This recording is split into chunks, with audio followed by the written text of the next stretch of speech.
welcome back to my channel. My name is Kat.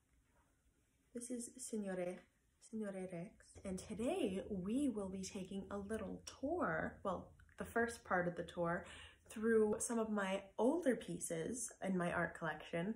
By art collection, I mean my collection of art that I have created, not like I'm some sort of connoisseur. No one said you looked like a connoisseur. I have I would say like a series of 24 pieces on dark, twisted fairy tales. That was mostly the theme, but I also kind of like switched out of that to like a little bit into, like, it bleeds a little bit into mythology and into legends, I would say. And today we will be looking at 4 in no particular order, although I did paint them in an order, but it doesn't really matter what order you view them in. So first, we will be looking at one of the big boombas. There are countless versions of Cinderella, one of the earliest dating back to 860 AD China, but the first version that I became acquainted with, and that actually inspired this entire series, was the Brothers Grimm version published in 1812. Aschenputtel, which is the German name, or Ashfool as it translates to English, starts in a plague-ridden village with a wealthy woman on her deathbed giving her last wish for her daughter to be protected. She passes, and her husband remarries a cruel woman with 2 daughters just like herself. They force the girl into servitude. One day, the father goes on a business trip and asks his daughters what they would like upon his return. The eldest 2 ask for riches, and Cinderella, of course, asks for a single twig. Who doesn't? Requests dutifully, and Cinderella receives a single hazel twig upon his return. She plants this at her mother's grave, and she weeps and grieves at it so often that it ends up growing into this beautiful, glowing, magical hazel tree, which serves as the fairy godmother figure. Anyways, blah, blah, blah, ball, blah, blah, blah, gold, not glass slipper. When the prince is searching for his runaway princess, he's fooled by the 2 older stepsisters, who then mutilate their feet in order to fit the shoe. However, the obscene amount of blood tips off their scheme. He then, of course, discovers Cinderella, and they are wed. In the 1819 edition, she actually exacts revenge on her evil stepsisters by commanding her dove friends, shown as a raven in my painting, to snatch their eyeballs from their sockets. Lovely.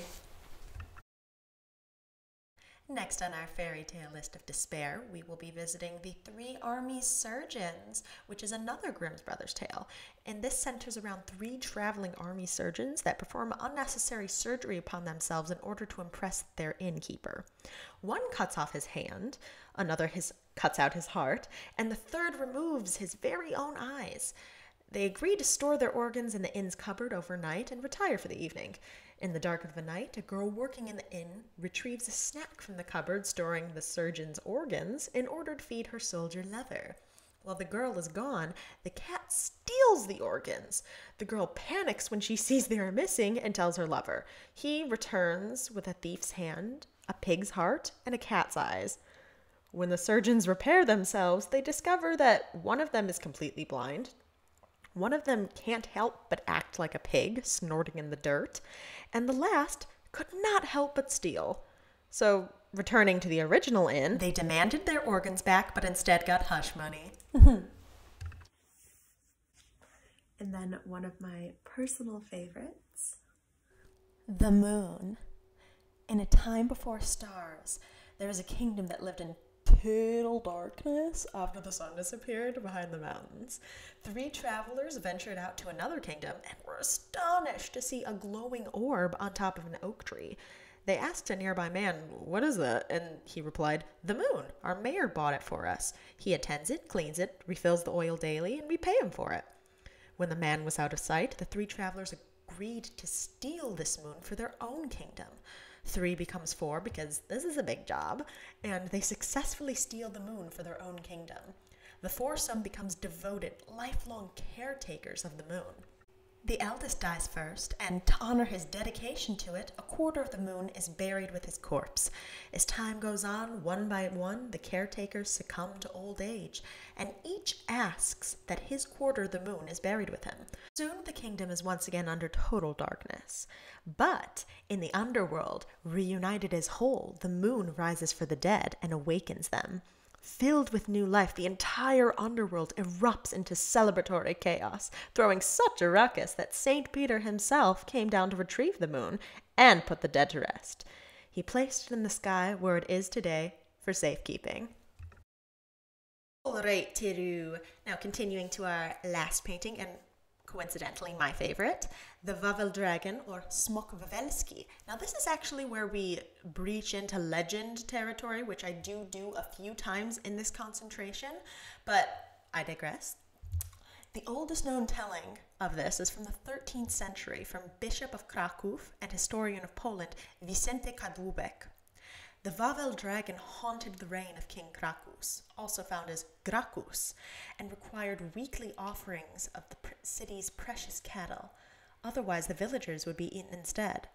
King Krakus called his 2 children, Lech and Krakus II, to kill the dragon. With no hopes of defeating the dragon in combat, they decided to trick the dragon instead, feeding him a calf skin stuffed with smoldering sulfur, thus killing him in a fiery explosion. The brothers then argue about who deserves the credit and honor of killing the dragon. The squabble turns ugly and Lech kills Krakus and then tells the kingdom that he was slain by the dragon. Fret not, my dear, for his treachery was soon to be exposed. Shortly after his coronation, he was banished from the kingdom, and the city was then named after the brave and innocent brother, Krakus. Today, that city is the city of Kraków, or as you may know it, Krakow.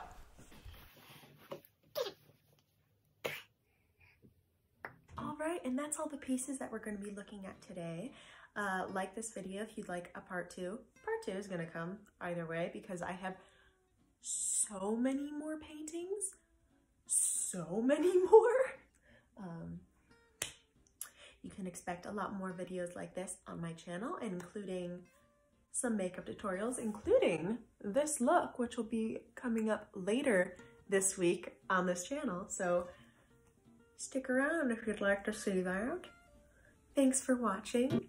I appreciate you. Toodles!